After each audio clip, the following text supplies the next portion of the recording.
হে, আশা করি সবাই ভালো আছো।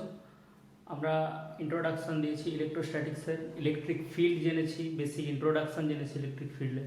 তো আমরা আজকে বেসিক ইন্ট্রোডাকশানের উপর আমরা কিছু নিউমেরিক্যাল প্রবলেম সলভ করার চেষ্টা করব। তাহলে চলো আমরা দেখি কী কী ধরনের নিউমেরিক্যাল প্রবলেম এখান থেকে আসতে পারে।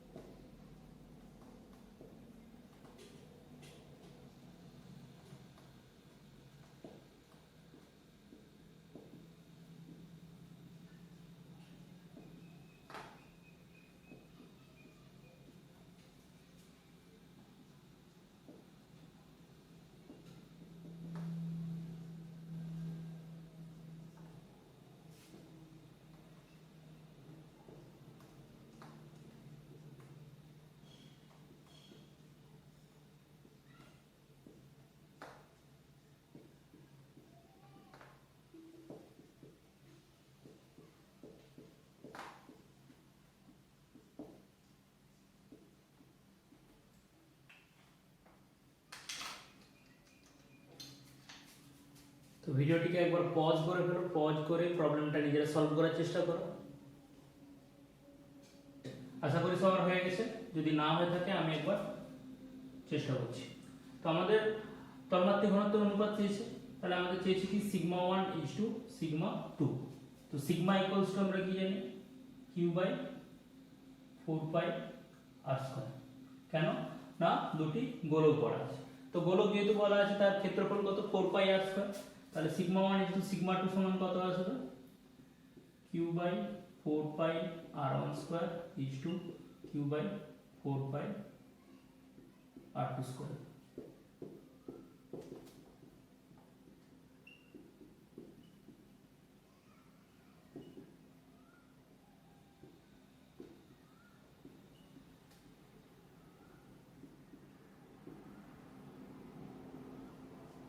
ফোর ইজ টু ওয়ান, এদের তন্মাত্রিক ঘনত্বের অনুপাত কত হবে, 4:1।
তোমাদের একটি প্রবলেম দিয়েছে, একটা ফাঁপা পরিবাহী গোলক আছে, তো এর ব্যাস দেওয়া আছে 2 সেন্টিমিটার, এতে 4 কুলম্ব আধান দিয়ে দেওয়া হয়েছে। তাহলে এর বাইরের পৃষ্ঠে এবং ভেতরের পৃষ্ঠে আধানের তন্মাত্রিক ঘনত্বের অনুপাত কত। তো এখানে ফাঁপা পরিবাহী গোলক, অর্থাৎ এর পরিবাহী গোলক যেহেতু, তার মানে কি হবে, আধান কোথায় চলে যাবে, বাইরের পৃষ্ঠে চলে যাবে, অর্থাৎ ভেতরে কোনো আধান থাকবে না। যেহেতু ভেতরে কোনো আধান থাকবে না, সেহেতু আমরা ভেতরের পৃষ্ঠে তন্মাত্রিক ঘনত্ব কত হবে, জি। এটা আমাদের আর কোনো ক্যালকুলেশন করার প্রয়োজন নেই, আমরা শুধু বের করবো কি বাইরের পৃষ্ঠে আধানের তন্মাত্রিক ঘনত্ব কত হবে। তো সিগমা ইকুয়ালস টু কত হবে, Q by 4 pi R square. তো ব্যাস দেওয়া আছে 2 সেন্টিমিটার, তার মানে আর ইজ ইকুয়াল টু কত হবে, 1 সেন্টিমিটার। তাহলে আমরা এটি দেওয়া আছে কিসে, এটি দেওয়া আছে আমাদের এই সাইড, এটা দেওয়া আছে সিজিএস এ দেওয়া আছে। তাহলে আমরা কি করব, দুটোকে একই ইউনিটে ট্রান্সফার করব, Q by 4 pi R square. তো আর এর ভ্যালু কত, r is equal to 1 centimeter, that is equal to 0.01 meter, 4 pi into 0.01 square, that is sigma coulomb per meter square. এটা যদি আমরা ক্যালকুলেট করি তো এখান থেকে আমরা সিগমার ভ্যালু পেয়ে যাব যে কত আসবে।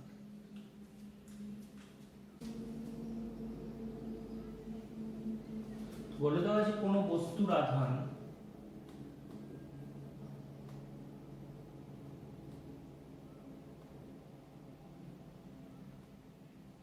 -80 মাইক্রোকুলম।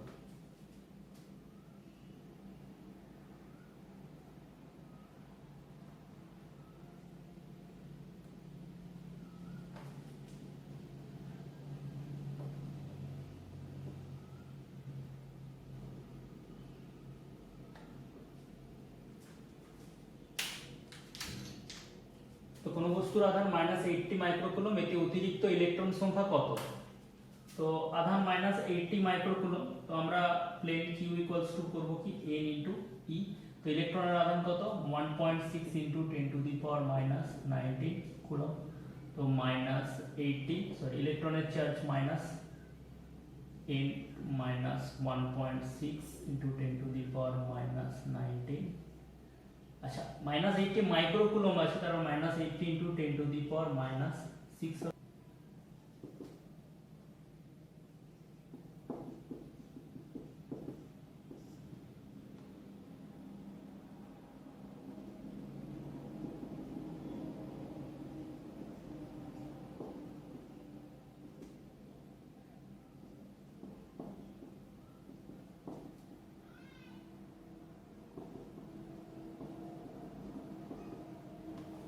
অর্থাৎ 5 ইনটু 10 টু দি পাওয়ার 14 সংখ্যক ইলেকট্রন এতে এক্সট্রা রয়েছে।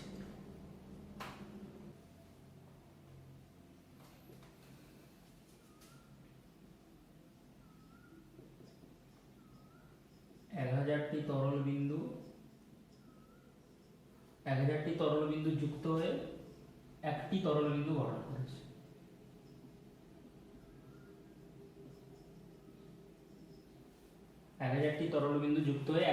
বিন্দু গঠন করেছে। বলেছে যে ছোট যে তরল বিন্দু রয়েছে, তো ছোট তরল বিন্দুর তলমাত্রিক ঘনত্ব দেওয়া আছে সিগমা।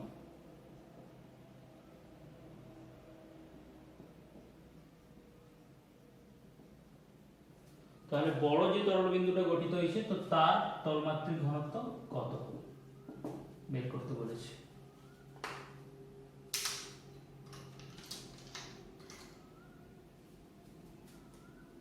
তো এটা একটু পজ করে ট্রাই করো, ভিডিওটা একটু পজ করে এটা একবার ট্রাই করো।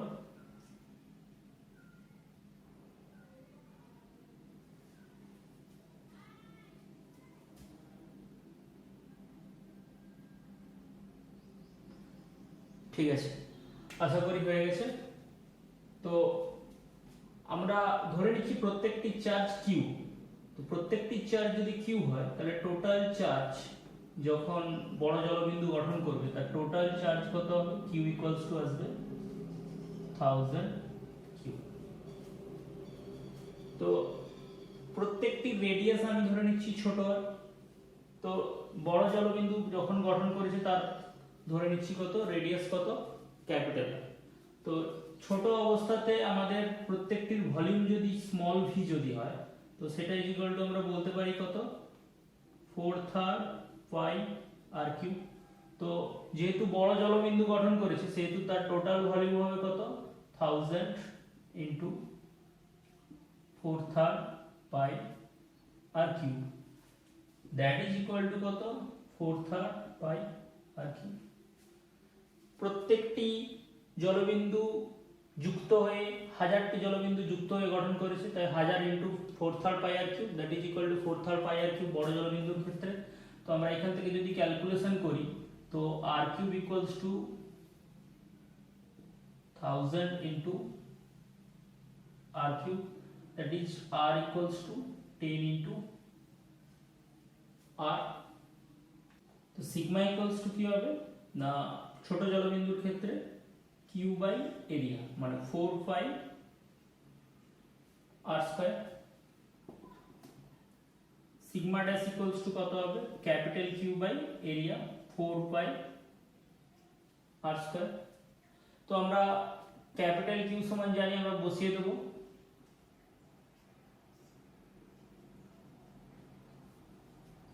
capital R equals to 10 into small r square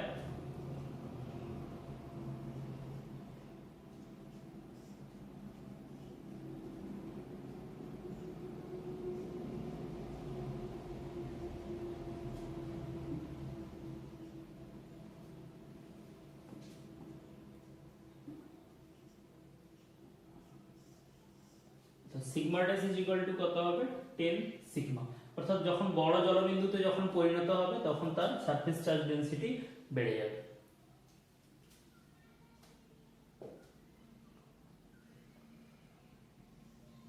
একটি কাঁচদণ্ড রয়েছে, তো কাঁচদণ্ডকে যখন আমরা কোন একটি বস্তুর সাথে যখন আমরা ঘর্ষণ করলাম, ঘর্ষণের ফলে দেখা গেল কি না এর আধান হয়ে গেছে 6.4 into 10 to the power minus 12 coulomb. 6.4 into 10 to the power minus 12 coulomb. তাহলে এই কি ভরের কোনো পরিবর্তন হয়েছে? ট্রাই করা একবার।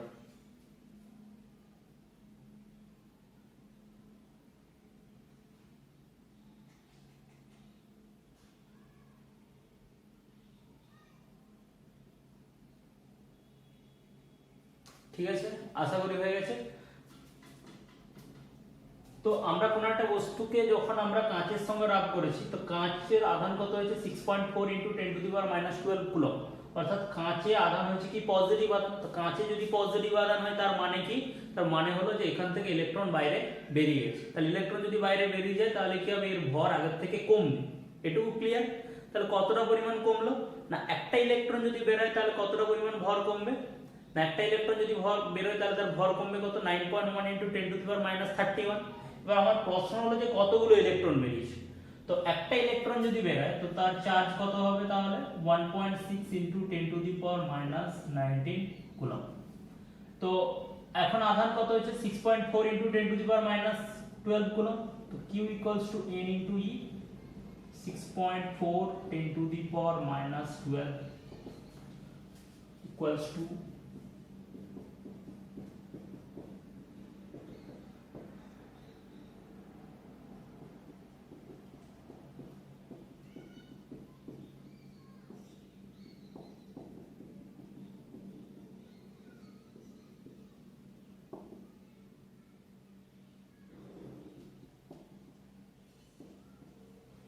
4 into 10 to the power 7, অর্থাৎ 4 into 10 to the power 7 সংখ্যক আমার ইলেকট্রন বেরিয়ে চলে গেছে। তাহলে 4 into 10 to the power 7 সংখ্যক ইলেকট্রন যদি বেরিয়ে যায় তাহলে কতটা পরিমাণ ভর কমবে,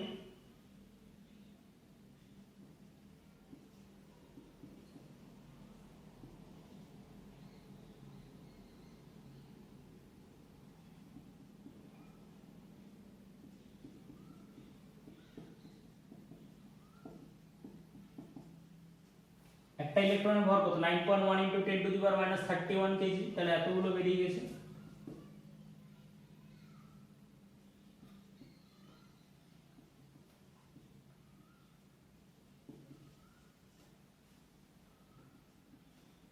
(36.4 into 10 to the power minus 24 KG ভর কি হয়ে যাবে, আগের থেকে কমে যাবে।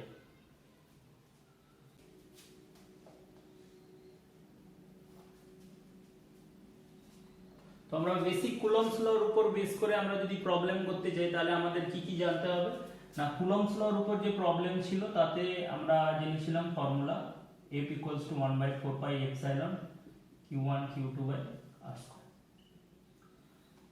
F equals to 1/4 pi epsilon q1 q2 by r square। তো যদি এটা কি যে কোনো মিডিয়ামের ক্ষেত্রে, যদি air এর ক্ষেত্রে কত ছিল F equals to 1/4 pi epsilon 0 q1 q2 by r square। তো যেখানে 1/4 pi epsilon 0 এর ভ্যালু কত ছিল 9 into 10 to the power 9। তো এমনি জেনারেল যদি কোনো প্রবলেম দেয় তাহলে আমরা ইজিলি বের করে নিতে পারবো।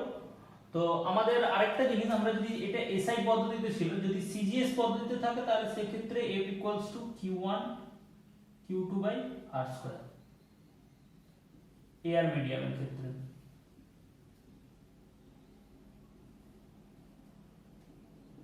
কারণ বায়ু মাধ্যমের ক্ষেত্রে আমরা যদি সিজিএস পদ্ধতিতে ক্যালকুলেশন করি তাহলে এই কনস্ট্যান্টের ভ্যালু কত হয় 1 হয়। তো এখান থেকে যদি আমাদের কোনো প্রবলেম দেয় আমরা সিম্পল নিউমেরিক্যাল ডাটা পুট করে আমরা এখান থেকে অঙ্ক করে নিতে পারবো। একটি প্রবলেম কুলম্বস ল রিলেটেড যদি আমরা দেখি যে একটি আধান রয়েছে, তার মান দেওয়া আছে +9 মাইক্রোকুলম এবং আরেকটি আধান রয়েছে তার মান -1 মাইক্রোকুলম। তো এদের মধ্যে দূরত্ব বলে দেওয়া আছে 10 সেন্টিমিটার, এটা 10 সেন্টিমিটার দূরত্বে রয়েছে। তো এবারে প্রশ্ন হচ্ছে বলেছে যে আমরা যদি একটি কিউ আধানকে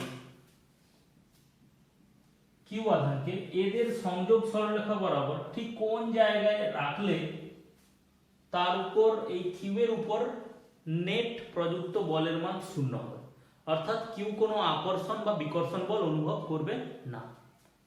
তো এটা অনেকটা কি related problem, F equals to Q E related problem. তো আমরা F ইকুয়ালস টু কি জানি, কিউ ইনটু ই। তো কিউ আমরা আধানকে রেখেছি, কোনো ফোর্স অনুভব করছে না, মানে কি ইলেকট্রিক ফিল্ড, তার মানে ওই পয়েন্টে 0। তার মানে আমাকে কোন পয়েন্টে ইলেকট্রিক ফিল্ড 0 হবে সেটা যদি আমরা নির্ণয় করতে পারি তাহলেই আমরা ইজিলি বলে দিতে পারবো যে আমার কোথায় আধানটিকে রাখলে তার উপর ফোর্সের ভ্যালু, নেট ফোর্সের ভ্যালু 0 হবে। তো একই রকম আমরা যদি ক্যালকুলেশন করি, আমরা যদি এমনি প্লেন ফোর্স ধরে ক্যালকুলেশন করি তাহলেও হবে, কোনো অসুবিধা নেই। আমরা একই রকম বলতে পারি যে তিনটে region, A region, B region, C region. তো কোন রিজিয়নে সবার প্রথম আমরা ফোর্সের ভ্যালু 0 পাবো, কোন রিজিয়ন, এ বি সি।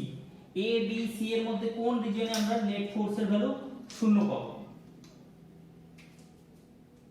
এ হবে, ট্রাই করো। এ কি হবে, এ হবে। কেন? +9, চার্জ বেশি, ডিসটেন্স কম, তার মানে এদিকে আমাকে বিকর্ষণ বল ঠেলে দেবে। প্লাস এদিকে কি চার্জ আছে, এটা সরি এটা -1 চার্জ। তো -1 একে আকর্ষণ করবে ঠিকই, কিন্তু কি আধানের মানও কম, দূরত্ব অনেক বেশি, তো আকর্ষণ বলের মান খুব কম, তো এদিকে হওয়ার কোনো চান্স নেই। বি এখানে না, বি তে এখানে কি হবে না, বিকর্ষণ করবে, আকর্ষণ করবে সেম ডিরেকশন, এখানে কখনোই নেট ফোর্স 0 হবে না। তো এদিকে হতে পারে, এদিকে +9 এর জন্য ফোর্সের মান বাড়াবে, কিন্তু ডিসটেন্স যেহেতু যত বাড়বে যেহেতু ফোর্সের মান কমবে, তার মানে এদিকে কি হবে, এই ডিরেকশন বরাবর কাজ করবে। -1 এর জন্য কোন দিকে কাজ করবে, এইদিকে কাজ করবে। যেহেতু এখানে ডিসটেন্স কম, তার মানে এই দুটো পরস্পরকে ব্যালেন্স করে দেবে। তো এই রিজিয়নে আমাদের কোনো না কোনো পয়েন্টে এই লাইন বরাবর কোনো না কোনো জায়গায় কি হবে না, ফোর্সের ভ্যালু কত হবে না, 0 হবে। তো আমি ধরে নিচ্ছি কি কত দূরত্বে 0 হচ্ছে, আমরা ধরে নিচ্ছি যে এখান থেকে x ডিসটেন্স দূরে আমাদের ফোর্সের ভ্যালু 0 হচ্ছে। তো আমরা কিভাবে ক্যালকুলেশন করব? তো +9 এর জন্য যে ফোর্সটি কাজ করছে সেটি আমরা লিখছি F1 কত হবে, আমরা ফিল্ড দিয়েও ক্যালকুলেশন করতে পারি বা ফোর্স দিয়ে করলেও কোনো অসুবিধা নেই, 1/4 পাই এপসাইলন। আচ্ছা 9 মাইক্রোকুলম আছে, তো আমরা এটাকে মাইক্রোকুলম আছে, তারপর 9 × 10⁻⁶ Q/r²। তো আমরা 10 সেন্টিমিটার আছে, তো এই সেন্টিমিটার যেহেতু আমরা এটা সিজিএস এ আছে, এই সাইডে ক্যালকুলেশন যদি করি তো 0.1 + x তার স্কয়ার। F2 কত হবে, 1/4 পাই এপসাইলন। তো F2 কোন দিকে, এদিক বরাবর কাজ করেছে, এটা F1, এটা কত F2। তো F2 এর জন্য ফোর্স কোন দিকে অনুভব করবে, ভেতরের দিকে। তো এটা কত হচ্ছে 1 × 10⁻⁶ Q বাই এখানে ডিসটেন্স কত হবে, স্কয়ার, x²। তো এই দুটোকে আমরা যদি সমান করে দিই তাহলে আমাদের কি আসবে, 9 × 10⁻⁶/0.1 + x² that is equal to 1 × 10⁻⁶/x²।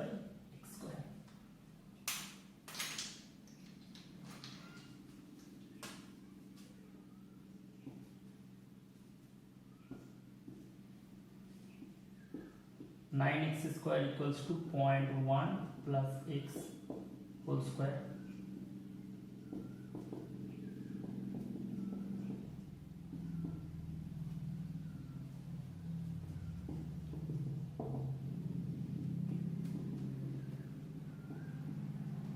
0.05 metre, that is 5 centimetre.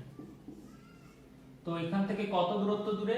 5 centimetre দূরে কি হবে, যদি আমরা প্লাস কিউ আধানকে যদি আমরা রাখি, তো যেই আধানই হোক না কেন আমি যদি রাখি, তাহলে কি হবে না, তার ক্ষেত্রে নেট ফোর্সের ভ্যালু কত হবে না, 0 হবে, সে কোনো ফোর্স অনুভব করবে না।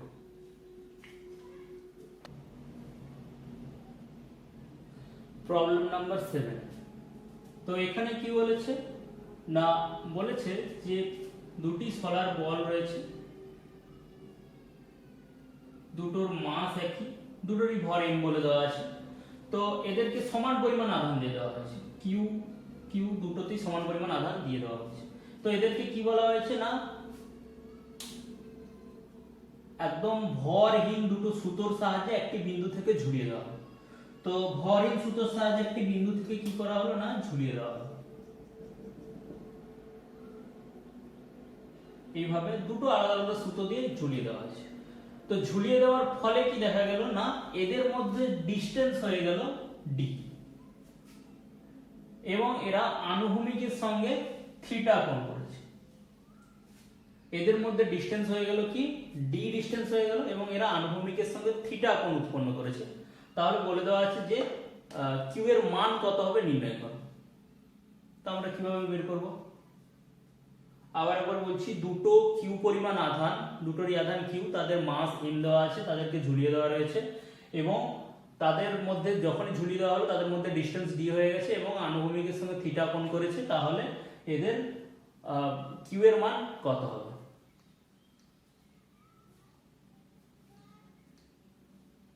ট্রাই করো, দেখো। তো এদেরকে যখনই ঝুলিয়ে দেওয়া হয়েছে, এদের মধ্যে ডিসটেন্স ডি হয়ে গেছে, কেন না দুটোতে সমান পরিমাণ আধান আছে, তার মানে পারস্পরিক বিকর্ষণ বল কাজ করেছে। তো বিকর্ষণ বল কাজ করার জন্য এখন তারা এইভাবে অবস্থান করেছে। কিউ আধান রয়েছে, এতে কিউ পরিমাণ আধান রয়েছে। তো এদের মধ্যে ডিসটেন্স কত হয়ে গেছে না, ডি ডিসটেন্স হয়ে গেছে, ডি ডিসটেন্স হয়ে গেছে। তো এদের ভর কত, প্রত্যেকের ভর হচ্ছে m। তাহলে আনুভূমিকের সঙ্গে কত কোণ করেছে, থিটা কোণ করেছে। তো এই অ্যাঙ্গেলটা কত, থিটা। তো আমাকে কি বের করতে বলেছে, কিউ বের করতে বলেছে। তো আমরা যদি ক্যালকুলেশন করার চেষ্টা করি, তো কিউ পরিমাণ আধান, এর ভর m, তো এর উপর কি কি বল কাজ করছে না, এর ভর যেহেতু m, তো নিচের দিকে একটি ভর কাজ করছে mg। সুতোর টান কোন দিকে কাজ করছে না, সুতো বরাবর কাজ করছে সুতোর টান, সেটা আমি ধরে নিচ্ছি কত, টি। তো টি যদি সুতোর টান কাজ করে, তো আমরা এটি যেহেতু থিটা, তো আমরা বলতে পারি কত, এটি আমার টি দেওয়া আছে, এটি যদি থিটা হয় তাহলে কাছের অ্যাঙ্গেল কত হয়, cos কম্পোনেন্ট টি cos থিটা, দূরের অ্যাঙ্গেল কত হয়, sin কম্পোনেন্ট, তাহলে কত হবে টি sin থিটা। তো আমাদের এটি তার মানে কত হচ্ছে, টি cos থিটা।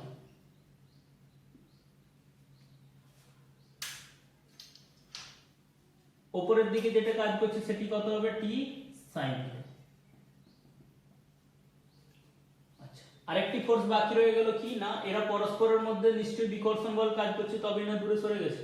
তার মানে কি, এদিক বরাবর একটি বিকর্ষণ বল কাজ করছে, সেটির আমরা নাম দিচ্ছি কি, F। তো F ইকুয়ালস টু কত হবে, 1/4 pi epsilon Q square by D square. কেন না, এদের মধ্যে ডিসটেন্স কত, ডি। তো তার মানে আমাদের এটা ইকুইলিব্রিয়াম কন্ডিশনে রয়েছে, তার মানে আমরা কি করব, ব্যালেন্স করব। তো টি sin theta equals to T sin theta mg কে কি করবে, ব্যালেন্স করবে। টি cos থিটা কাকে ব্যালেন্স করবে, এটাকে ব্যালেন্স করবে। টি cos থিটা এদিকে কাজ করছে, আর বিকর্ষণ বল উল্টো দিকে, 1/4 pi epsilon Q square by D square. তো আমরা কি করব, এখান থেকে আমরা যদি আমাদের বের করতে হবে কি না, কিউ এর ভ্যালু বের করতে হবে। তো tan থিটা ইকুয়ালস টু কত হবে, mg বাই, আচ্ছা আমরা tan থিটা না বের করে উল্টোটা বের করছি, cot থিটা বের করছি। তো cot থিটা বের করলে সুবিধা কি না, কিউটা আমার উপরে রয়ে যাবে। তো cot theta is equal to Q square by 4 pi epsilon D square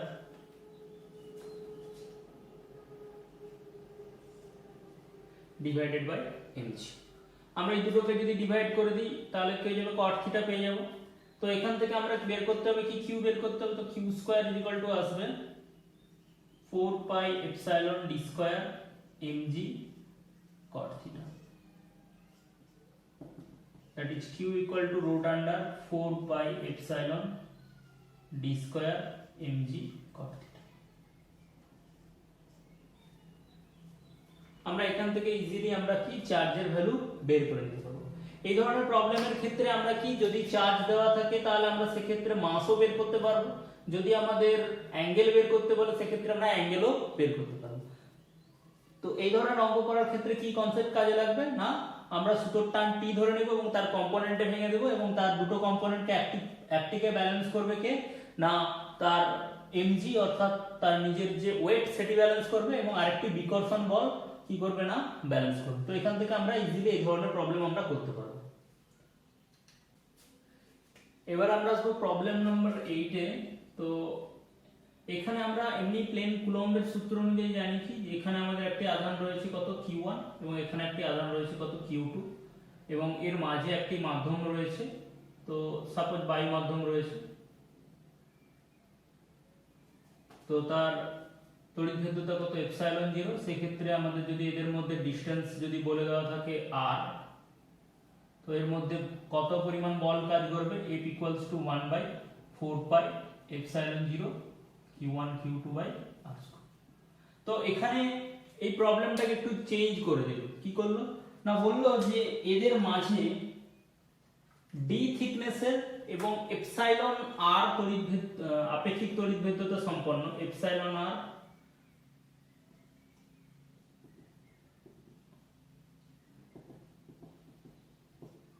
রয়েছে এরকম একটি বস্তুকে প্রবেশ করানো হবে।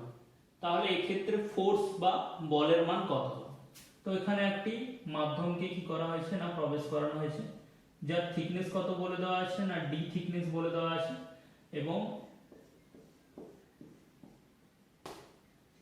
এর আপেক্ষিক তড়িৎভেদ্যতা দেওয়া আছে কত এপসাইলন r। তাহলে এই ক্ষেত্রে এদের মধ্যে বলের মান কত হবে। তাহলে আমরা এখন কতগুলো রিজিয়নে ভাগ হয়ে গেছে এটা না, আমরা যদি ডায়াগ্রামটা আঁকি তো q1 q2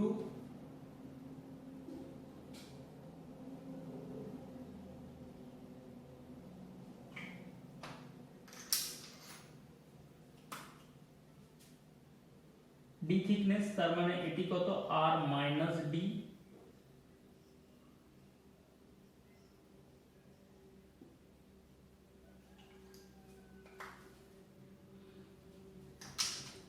এইভাবে দুটো রিজিয়নে ভাগ হয়ে যাবে। তো এদিকে কত এপসাইলন 0, এখানে তড়িৎভেদ্যতা কত না, আমরা জানি এপসাইলন ইকুয়ালস টু কত হয়, এপসাইলন 0 ইনটু এপসাইলন r। তো এইভাবে রয়েছে।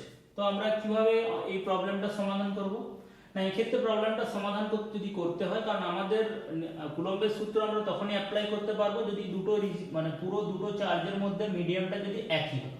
তো দুটো আলাদা আলাদা মিডিয়াম রয়েছে, তো আমরা কি করব না, দুটো আলাদা আলাদা যে মিডিয়াম রয়েছে তাকে আমরা সেম মিডিয়ামে কি করে দেবো না, কনভার্ট করে দেবো, দুটো সেম মিডিয়ামে কনভার্ট করব।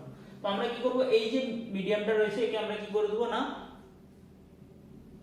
আমরা এয়ারে কনভার্ট করব। তো এয়ারে যদি আমরা কনভার্ট করে দিই, আমরা ধরে নিচ্ছি যদি দুটো আধান যদি কিউ হয় এবং তাদের মধ্যে যদি ডিসটেন্স যদি ডি হয়, তো সেই ক্ষেত্রে ফোর্সের ভ্যালু কত হয় না, F equals to q square by 4 pi এবং এপসাইলন যদি তাদের যদি তড়িৎভেদ্যতা যদি হয় তাহলে q square by 4 pi epsilon d square।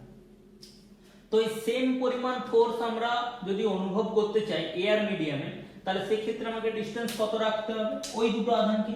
তো ওই দুটো আধানকেই আমাকে কত ডিসটেন্স রাখতে হবে না, আমরা জানি অন্য কোনো মিডিয়ামে আমাদের কি হয় না, ফোর্সের ভ্যালু কমে যায়। তার মানে কি হয় না, আমরা এয়ার মিডিয়ামে আমাকে কি রাখতে হবে, আরো বেশি দূরে রাখতে হবে।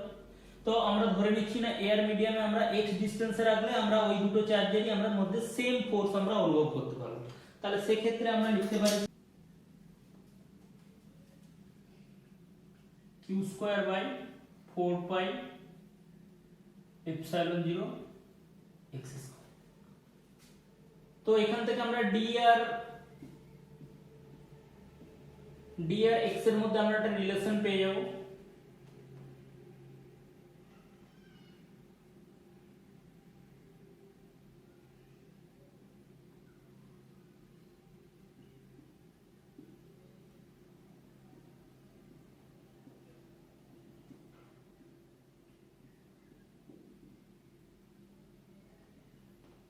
সো x ইকুয়ালস টু আমরা বলতে পারি রুট আন্ডার এপসাইলন আর ইনটু ডি। অর্থাৎ যদি আমরা ডি দূরত্ব যদি আমরা কোনো মাধ্যমের মধ্যে যদি থাকে, তো যদি কোনো মাধ্যমের থিকনেস যদি ডি হয়, তার ইকুইভ্যালেন্ট কত হবে না এপসাইলন আর ইনটু ডি, যদি আমরা সেটা শূন্য মাধ্যমের সাথে যদি কম্পেয়ার করি। তাহলে আমাদের এটা অন্য মাধ্যম রয়েছে, তো এটাকে যদি আমরা এয়ার এ কনভার্ট করে দিই, তাহলে আমাদের এখন তার মানে ডিসটেন্স কত হবে?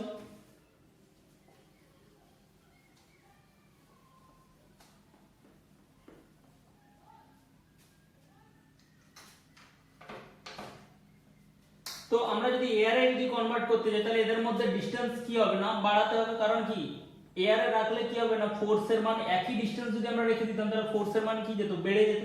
তো আমাদের কি করতে হবে, আরো এদিকে সরাতে হবে।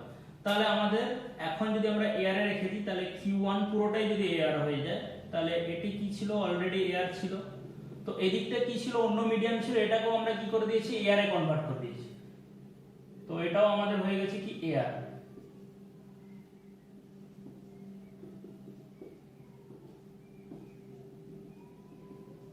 এটা আলাদা মিডিয়াম ছিল, এটাকেও আমরা এয়ারে কনভার্ট করে দিয়েছি। তাহলে টোটাল আমাদের এখন যে ফোর্সটা কাজ করবে তার ভ্যালু কত হবে?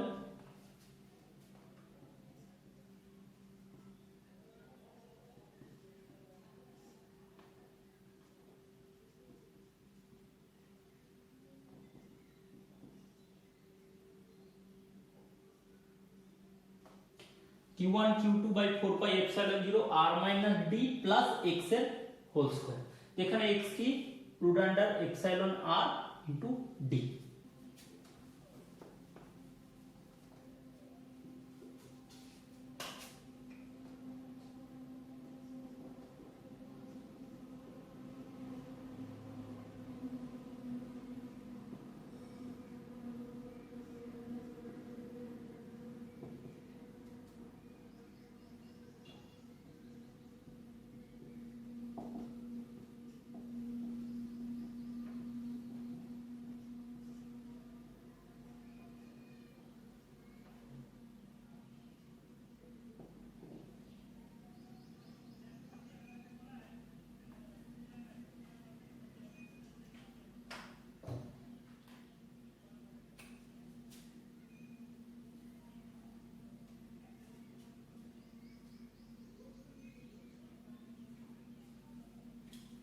তো এই পরিমাণ ফোর্স কাজ করবে F equals to 1 by 4 pi epsilon 0 Q1 Q2 by r plus d root under epsilon r minus 1 পুরোটা হোল স্কয়ার।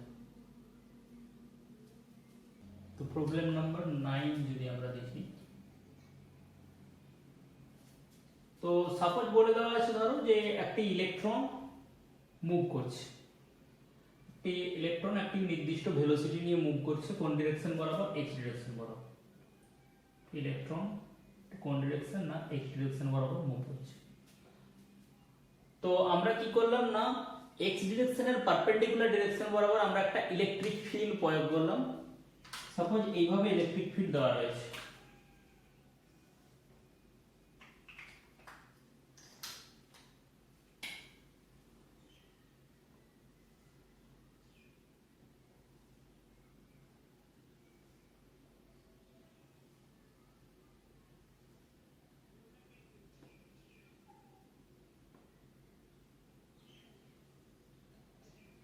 ডি থিকনেসের একটি অঞ্চলের মধ্যে একটি ইলেকট্রিক ফিল্ড লম্বভাবে দেওয়া রয়েছে। কার সাথে না, যে বরাবর ইলেকট্রন মুভ করছে, সাপোজ x ডিরেকশন বরাবর মুভ করছে, তার পারপেন্ডিকুলার ডিরেকশন বরাবর দেওয়া রয়েছে। তো যদি ইলেকট্রনের যদি ভেলোসিটি যদি v হয়, যদি ইলেকট্রনের ভেলোসিটি যদি v হয়, তাহলে এর ফলে এর মধ্য দিয়ে যখন ইলেকট্রিক ফিল্ডের মধ্য দিয়ে যখন বেরিয়ে যাবে ইলেকট্রনটি, তখন এর কতটা পরিমাণ চ্যুতি ঘটবে, মানে কতটা পরিমাণ ও সরে যাবে, সেটা আমাকে নির্ণয় করতে বলেছে। তো এবার প্রশ্ন হলো ইলেকট্রিক ফিল্ডে ইলেকট্রন কেমন আচরণ করে। না আমরা জানি F ইকুয়ালস টু কি কিউ ইন্টু ই। তো যদি কিউ এর মান যদি কিউ যদি পজিটিভ হয়, আমরা জানি যদি ভেক্টরিক্যালি লিখি তাহলে F equal to q into e. তো কিউ যদি পজিটিভ হয় তাহলে ফোর্স আর ইলেকট্রিক ফিল্ডের ডিরেকশন সেম, অর্থাৎ ইলেকট্রিক ফিল্ড যেদিকে কাজ করবে ফোর্সও সেদিকে অনুভব করবে। আর যদি কিউ যদি নেগেটিভ হয় তাহলে ইলেকট্রিক ফিল্ড যেমন হবে ফোর্স তার উল্টো দিকে কাজ করবে। তো ইলেকট্রন কোন চার্জ আছে ইলেকট্রনের মধ্যে, ঋণাত্মক চার্জ রয়েছে। তো ইলেকট্রনের মধ্যে যেহেতু ঋণাত্মক চার্জ রয়েছে তাহলে কি হবে না এর যে ফোর্সটা অনুভব হবে কোন দিক বরাবর কাজ করবে না যেই দিক বরাবর ইলেকট্রিক ফিল্ড কাজ করছে তার ঠিক উল্টো দিক বরাবর। তাহলে যদি ইলেকট্রিক ফিল্ড আমরা এই বরাবর দিই তাহলে কি হবে না তার ফোর্স অনুভব হবে কোন দিক বরাবর, উল্টো দিকে, অর্থাৎ ফোর্স অনুভব করবে ইলেকট্রন কোন দিকে, নিচের দিকে। তাহলে ইলেকট্রন আমার এই বরাবর মুভ করছে, তো এই বরাবর যদি মুভ করে তাহলে যদি ইলেকট্রিক ফিল্ড না থাকতো সোজা এইভাবে বেরিয়ে যেত। তো যখনই আমার এখানে চলে আসবে তখনই কি করবে একটি ফোর্স অনুভব করবে। তো ফোর্স অনুভব করার জন্য কি হবে না এইভাবে আস্তে আস্তে আস্তে বাঁকতে থাকবে, মেকে মেকে যখনই আমাদের এই রিজিয়নটা পার করে যাবে তখনই কি হয়ে যাবে না ওরা আর এদিকে বাঁকবে না, অর্থাৎ সোজা বেরিয়ে যাবে। তো আমাকে প্রশ্ন বলে দিয়েছে যে এর কতটা পরিমাণ এর মধ্যে দিয়ে যাওয়ার ফলে এর কতটা পরিমাণ বিচ্যুতি ঘটেছে, অর্থাৎ এই কতটা পরিমাণ বিচ্যুতি ঘটেছে আমাকে নির্ণয় করতে বলেছে এইটি আমাকে বের করতে হবে। এটি ধরে নিচ্ছি আমরা y কত। তো ট্রাই করো।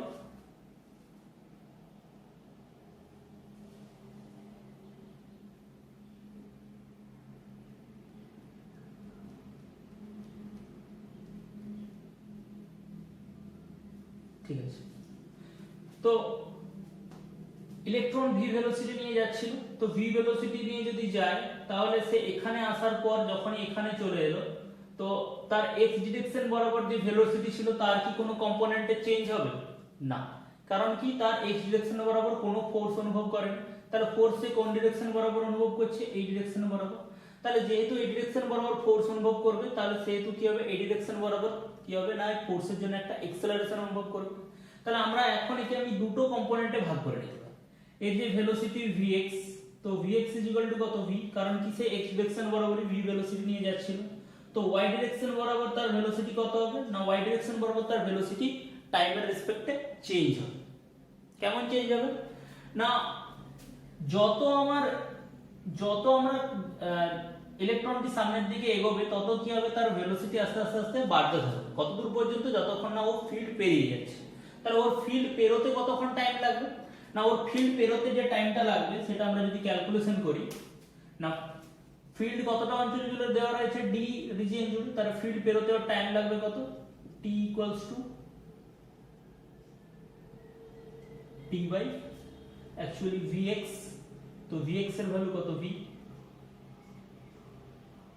তাহলে t ইজ ইকুয়াল টু কত d বাই v। তো d বাই v টাইম লাগবে কত এই রিজিয়নটা পেরোতে। তো এই d বাই v টাইমে সে তার মানে কতটা পরিমাণ সরবে সেটা আমাদের বের করতে হবে, কারণ আমাকে y বের করতে হবে। তো vy যদি বের করি বা আমরা যদি y ও বের করি ডাইরেক্ট, তো y ইজ ইকুয়াল টু জানি কত s ইজ ইকুয়াল টু কত ut plus half a t square. তো আমরা s ইকুয়ালস টু জানি ut plus half a t square. তো প্রাথমিক ভেলোসিটি কত ছিল y ডাইরেকশন বরাবর তার প্রাথমিক ভেলোসিটি কত ছিল না y ডাইরেকশন বরাবর তার কোনো প্রাথমিক বেগ ছিলই না, কারণ কি সে x ডাইরেকশন বরাবর মুভ করছিল। তো y ডাইরেকশন বরাবর তার যদি প্রাইমারি ভেলোসিটি যদি 0 হয় তাহলে কত হবে 0 * t plus half * a * t square, that is equal to half * a * t square. তো a সমান কত হবে সে কত এক্সেলারেশন অনুভব করবে, তো কত এক্সেলারেশন অনুভব করবে না আমরা f ইকুয়ালস টু জানি কত q * e। আচ্ছা আবার f ইকুয়ালস টু আমরা জানি কত m * a। তো আমরা এখান থেকে বের করতে পারি কত ইলেকট্রনের আধান কত, ইলেকট্রনের q সমান কত হয় e। তো আমরা যদি এখানে বসিয়ে দিই আমাদের বের করতে হবে কি ই, এ বের করতে হবে। এ সমান আসবে কত, ই বাই এম। আমরা যদি এখানে বসিয়ে দিই তাহলে আসবে কত, half E by M into T square. তো এই রিজেন্ট বের করতে যে টাইমটা লাগবে কত, ডি বাই ভি আমরা বসিয়ে দেবো।